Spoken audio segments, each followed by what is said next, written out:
Hello friends, मैं doctor Pradeep आपका अपने एमएससी चैनल में दिल की गहराइयों से बहुत बहुत स्वागत करता हूं। आज का दिन होम्योपैथी जगत में एक बहुत बड़ा दिन है जिसे हम वर्ल्ड होम्योपैथी डे के नाम से जानते हैं। आज वर्ल्ड होम्योपैथी डे के रूप में doctor Hahnemann, doctor Christiana Samuel Hahnemann का जन्मदिन मनाया जा रहा है। आज 10 अप्रैल 2024 और 10 अप्रैल को ही हमारी होम्योपैथी के जनक डॉक्टर क्रिस्टियाना सैमुअल हैनीमैन का जन्म हुआ था। तो आज के दिन को वर्ल्ड होम्योपैथी डे के रूप में हम सभी लोग सेलिब्रेट करते हैं। थोड़ा सा मैं आपको उनके बारे में और होम्योपैथी के बारे में कुछ मोटी मोटी जानकारियाँ देना चाहूँगा।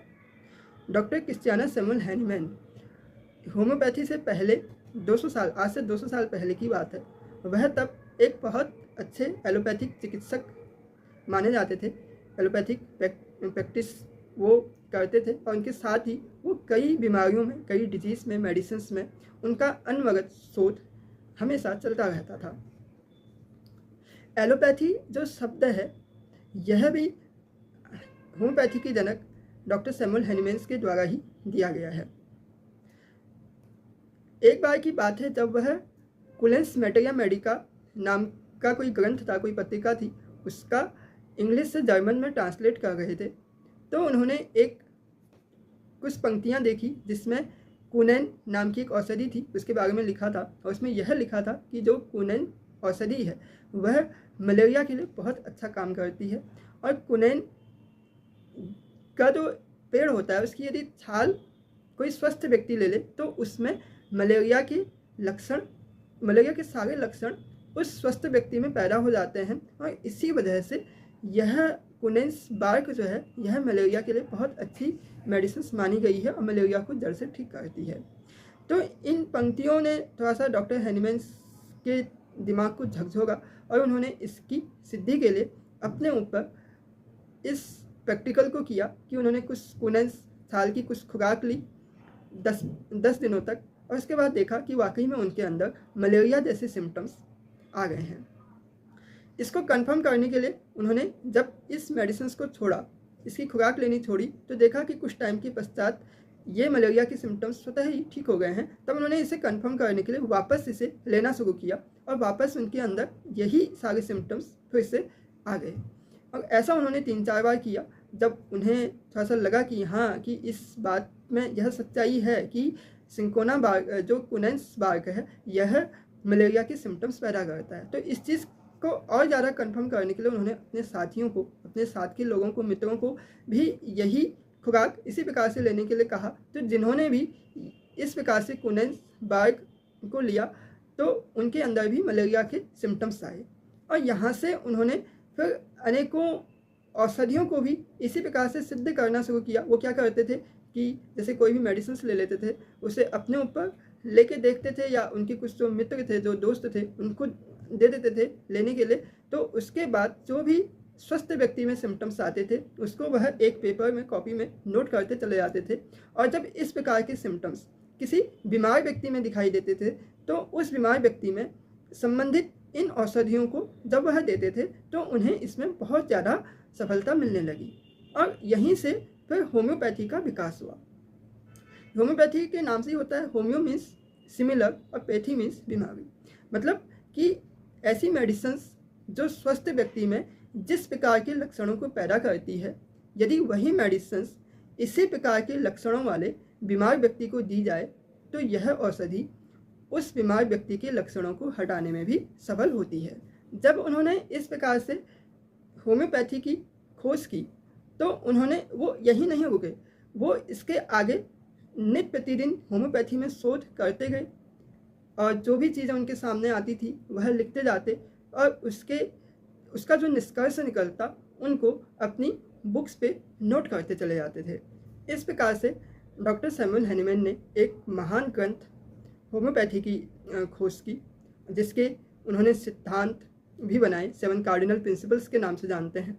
और इसके साथ ही होम्योपैथी किस प्रकार से काम करती है, किस प्रकार से होम्योपैथिक मेडिसिन को दिया जाना चाहिए और होम्योपैथी के पीछे क्या क्या लॉजिक है, यह सभी उन्होंने विस्तार से पॉइंट टू पॉइंट अपनी किताबों में लिखी हैं, जिन्हें हम ऑर्गेनॉन ऑफ मेडिसिन्स के नाम से जानते हैं। और chronic theory of chronic disease के नाम से जानते हैं। और इसके साथ ही उन्होंने जो अपने द्वारा सिद्ध की गई जो मेडिसिन्स हैं, उनके जो लक्षण उन्होंने जो लिखे हैं वह मेटेरिया मेडिका प्यूरा में मिलते हैं। तो आज के समय में, वर्तमान समय में, यदि आप कोई होम्योपैथी को समझना चाहता है कि किस प्रकार से होम्योपैथी देनी चाहिए, तो उन्हें मेटेरिया मेडिका प्यूरा के साथ साथ थ्योरी ऑफ क्रोनिक डिजीज़ और ऑर्गेनन ऑफ मेडिसिन्स को जरूर पढ़ना चाहिए और इसे समझना चाहिए।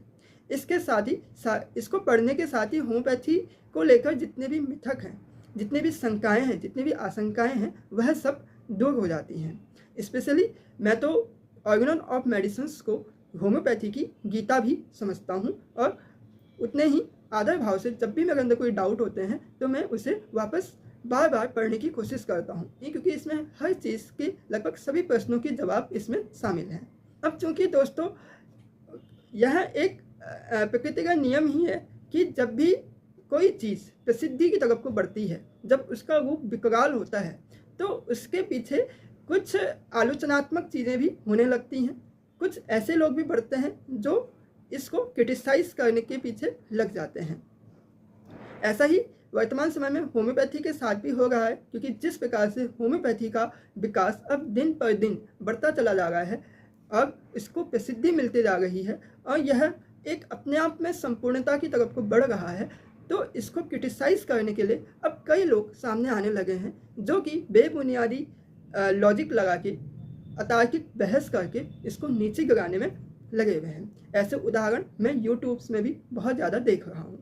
अब इसमें दो चीज़ें सबसे ज़्यादा मिलती हैं उदाहरण के लिए, कि homeopathy just like as a placebo. कई लोग यह कहते हैं कि होम्योपैथी सिर्फ एक प्लेसिबो की तरह से काम करती है, तो यहाँ पे उनकी ये आशंकाएं वहीं पे निराधार हो जाती हैं, क्योंकि होम्योपैथी में जो ड्रग प्रूविंग होती है, जो औषधियों का जो परीक्षण होता है, वह किसी जानवर में या किसी इंसान के अलावा दूसरी चीज़ों में नहीं होता है, किसी बंदर में नहीं होता है, जबकि उसकी प्रूविंग हेल्दी ह्यूमंस बींग्स पे की जाती है, स्वस्थ व्यक्ति पे की जाती है। और जो उन औषधियों के लक्षण आते हैं स्वस्थ व्यक्ति पर, उन्हें नोट किए जाते हैं, बार बार उस प्रूविंग को किया जाता है। इवन चिकित्सक जो होते हैं, होम्योपैथिक डॉक्टर्स होते हैं, वो अपने ऊपर भी उन चीज़ों को देखते हैं, करके परीक्षण करके देखते हैं कि वह अपने आप में क्या रियलाइज़ करते हैं। और उन सिम्टम्स को नोट करने के बाद भी जब उसमें वह सेटिस्फाइड हो जाते हैं, उसके बाद ही उन दवाइयों का जो परीक्षण होता है वह बीमार व्यक्ति, परीक्षण नहीं, उन दवाइयों का उपयोग जो होता है वह बीमार व्यक्ति पर किया जाता है और रिकवरी को, हेल्थ रिस्टोरेशंस को अचीव किया जाता है। तो यहीं पर यह धारणाएँ निराधार हो जाती हैं कि यदि होम्योपैथी प्लेसिबो है तो फिर इनकी मेडिसिन्स यदि कोई व्यक्ति, कोई स्वस्थ व्यक्ति बार बार लेता है तो उस पर उसी प्रकार के सिम्टम्स क्यों आ जाते हैं और सभी व्यक्तियों पे एक ही जैसे सिम्टम्स लगभग क्यों आते हैं। यदि यह प्लेसिबो है तो भी होम्योपैथिक मेडिसिन्स के कोई लक्षण आने ही नहीं चाहिए। तो यहीं पे यह बात एक निर्मूल हो जाती है। होम्योपैथी को क्रिटिसाइज करने के लिए एक दूसरी बात यह कही जाती है कि होम्योपैथी में जिन औषधियों का इस्तेमाल किया जाता है, वास्तव में उन औषधियों की मात्रा होती ही नहीं है। जैसे माना कोई एक मेडिसिन ले लें, हम थूजा ही ले लें, थूजा ऑक्सीडेंटलिस, तो उसकी यदि हम 30 पोटेंसी में आते हैं तो थूजा की जो क्वांटिटी है वह बिल्कुल ख़त्म हो जाती है। वह कुछ नहीं होता, या तो अल्कोहल होता है या फिर उसमें पानी रह जाता है, उसमें थूजा की कोई मात्रा रहती ही नहीं है, ऐसा कहा जाता है। तो जब औषधि की मात्रा है ही नहीं तो फिर यह औषधि कैसे हुई और यह किस प्रकार से काम कर सकती है। इसलिए होम्योपैथी एक बकवास चीज़ है, ऐसा क्रिटिसाइज लोगों के द्वारा किया जाता है। फ्रेंड्स, यहाँ पे यह बात तो सच है कि औषधि की मात्रा जितनी ज़्यादा पावर बढ़ती जाती है होम्योपैथी में, उतनी ही कम होते जाती है और एक चरम बिंदु के बाद में वो जो उच्चतम पावर होती है वहाँ पे होम्योपैथी की क्वांटिटी नहीं होती, लेकिन वहाँ पे यह चीज़ें एनर्जेटिक बेस पे होती है। जब डॉक्टर हैनीमैन ने होम्योपैथी का विकास किया था, होम्योपैथी को खोजा था, तो उसमें जो औषधियों के बारे में बताया था, तो वहाँ पे उन्होंने मेटेरियलिस्टिक अप्रोच को बिल्कुल छोड़ दिया था। मेटेरियलिस्टिक अप्रोच जो भौतिक चीज़ें होती हैं दवाओं की, उस पे तो होम्योपैथी आधारित है ही नहीं। होम्योपैथी प्योरली एनर्जेटिक बेस पर आधारित है। इसलिए यदि आप मेटेरियलिस्टिक अप्रोच को लेकर होम्योपैथी को पढ़ेंगे तो आपको यहाँ पर कुछ भी नहीं मिलेगा। आपको यहाँ पे सिर्फ पानी या फिर आपको सिर्फ अल्कोहल ही मिलेगा, इसके अलावा कुछ नहीं मिलेगा, क्योंकि होम्योपैथी मेटेरियलिस्टिक बेस पे काम ही नहीं करती। यह प्रिंसिपल ही नहीं है होम्योपैथी का। होम्योपैथी का जो बुनियादी सिद्धांत है वह एनर्जेटिक बेस पर ही है। अब आप ये मानिए कि जैसे हम खाना खाते हैं, अब हम कहते हैं पेशेंट से या अपनी बात करें, हम खाना खाते हैं, अच्छी न्यूट्रिशंस डाइट लेते हैं तो हम कहते हैं कि इससे एनर्जी मिलती है। तो एनर्जी क्या है? एनर्जी क्या मटेरियलिस्टिक अप्रोच है? नहीं ना, यह एनर्जी एक डायनामिक फॉर्म में रहती है, यह इनविजिबल है। इसी प्रकार से होम्योपैथी भी इसी सिद्धांत पे आधारित है। अगर ऐसा नहीं होता तो आप ये बताइए कि जो चंद्रमा की जो पूर्णमासी होती है और अमावस्या होती है तो उसमें समंदर में ज्वार और भाटा भी आता है, तो यह किस बेस पे आता है? तो यह भी एनर्जेटिक लेवल, क्योंकि एनर्जी की एक मटेरियलिस्टिक अप्रोच नहीं हो सकती। एनर्जी को हम भौतिक चीज़ों पे नहीं माप सकते हैं। एनर्जी तो एनर्जी है, और इसीलिए होम्योपैथी में जो मेडिसिन दी जाती हैं वो एनर्जेटिक बेस पे दी जाती हैं, न कि मटेरियलिस्टिक बेस पे। और यही अंतर है एलोपैथी और होम्योपैथी में। एलोपैथी में मटेरियलिस्टिक बेस पे दी जाती है, होम्योपैथी में इमटेरियलिस्टिक बेस पे या डायनामिक फॉर्म में एनर्जेटिक बेस पे दी जाती है। अब हम तो कहते हैं, हम इम्यूनिटी की बात करते हैं, रोग प्रतिरोधक क्षमता की बात करते हैं, तो यह रोग प्रतिरोधक क्षमता क्या है? यह भी तो एनर्जेटिक बेस है ना, ये मटेरियलिस्टिक बेस थोड़ी ना है। अब इसी प्रकार से हम जहाँ पे ये इम्यून सिस्टम कहते हैं, रोग प्रतिरोधक क्षमता कहते हैं, यह शायद बाद में इस रोग प्रतिरोधक क्षमता के बारे में जाना गया, लेकिन 200 साल पहले डॉक्टर हैनीमैन ने इस रोग प्रतिरोधक क्षमता को पहचान लिया था और इसे वाइटल फोर्स के नाम से इसको बोला था। तो आज भी जो इम्यून सिस्टम है, आज भी हम उस इम्यून सिस्टम को हम वाइटल फोर्स के नाम से जानते हैं। जैसे कि मैंने कहा कि ऑर्गेनॉन ऑफ मेडिसिन में इन सारी चीज़ों के बारे में, इन सारे क्वेश्चंस के आंसर उसमें निहित हैं। यदि आपको होम्योपैथी को समझना है, आपने होम्योपैथी के बेस पे किसी को मेडिसिन देनी है, तो आपको Organon of medicine, theory of chronic disease, इसमें माइजमेटिक डिस्क्रिप्शन है, माइजमेटिक वर्णन है, माइजमे के वर्णन है, और मेडिका मेडिका प्योगा या जो होम्योपैथिक मेडिका मेडिका होती हैं उनको समझने की बहुत ज़रूरत है और उनकी नॉलेज की बहुत ज़रूरत है, तभी आप होम्योपैथी को समझ सकते हैं, अन्यथा नहीं समझ सकते हैं। अब बिना इन चीज़ों को जाने तो हम लोग होम्योपैथी को नहीं समझ सकते हैं, क्योंकि यह तो ऐसी बात हो जाएगी कि जैसे कोई 10 साल का बच्चा है और उसको हम ग्रेविटी के बारे में, पृथ्वी के गुरुत्वाकर्षण बल के बारे में बताएं, और हम उससे ये कहें कि बेटा जब हम चंद्रमा पे जाते हैं, चंद्रमा पे जब हम जाते हैं, वहाँ से जब पृथ्वी को देखते हैं तो हमको बहुत ऊपर दिखाई देती है और ऊपर से देखने पे बहुत सुंदर लगती है। तो उस बच्चे का एक बहुत मासूम सा सवाल होगा कि पापा जब पृथ्वी ऊपर कैसे दिखाई देती है चंद्रमा से? अगर ऊपर दिखाई देती है तो हम ऊपर से नीचे क्यों नहीं गिरते हैं? वहाँ पे उसको जो आपने सिखाया गुरुत्वाकर्षण बल, वह सब कुछ फेल हो जाएगा। आप उसको नहीं समझा सकते हैं 10 साल की उम्र में, या तब तक नहीं समझा सकते हैं तब तक का कि वह उस चीज़ की प्रॉपर स्टडी न कर पाए। मैंने एक सामान्य शब्दों में आप लोगों को समझाने के लिए कहा है।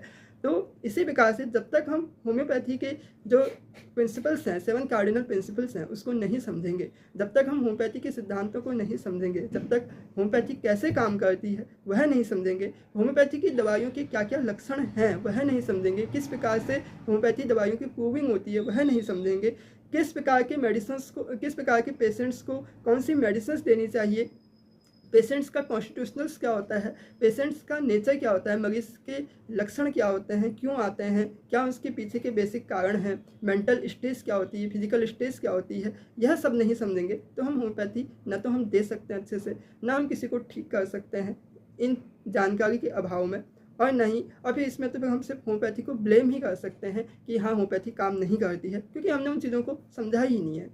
तो फ्रेंड्स, ये कुछ मोटी मोटी बातें थी। इन सारी चीज़ों को हम बहुत थोड़े से समय में मैं सारा वर्णन नहीं कर सकता हूँ, क्योंकि यह एक बहुत बड़ा समंदर है। इसमें हम जितने हम गौते लगाते हैं, ज्ञान के गौते लगाते हैं, जितनी हम डुबकियाँ लगाते हैं, उतनी हम नॉलेज अपने अंदर इकट्ठा करते हैं, उतना ज़्यादा हम होम्योपैथी को समझ पाते हैं। ये बातें मैंने उनको भी कही थी। और जो लोग होम्योपैथी को ब्लेम्स करते हैं, ऐसे कई होम्योपैथिक चिकित्सक भी हैं जो जानकारी के अभाव में होम्योपैथी के नाम पर ट्रीटमेंट तो करते हैं, लेकिन उन्हें प्रॉपर नॉलेज नहीं होती है, और वही लोग होम्योपैथी को ज़्यादातर क्रिटिसाइज़ करते हैं। तो उन लोगों के लिए भी ये बातें कही हैं कि प्लीज़ एक बार जाके आप इन सब 3 किताबों को आप पढ़ें, तो कुछ भी नहीं तो कम से कम ऑर्गेनॉन ऑफ मेडिसिन ही पढ़ लें, तो आपकी आधे से ज़्यादा जो डाउट्स हैं वह स्वतः ही समाप्त हो जाएंगे। फिर से आपको वर्ल्ड होम्योपैथी डे की शुभकामनाएँ, बहुत बहुत बधाइयाँ। Thank you, bye.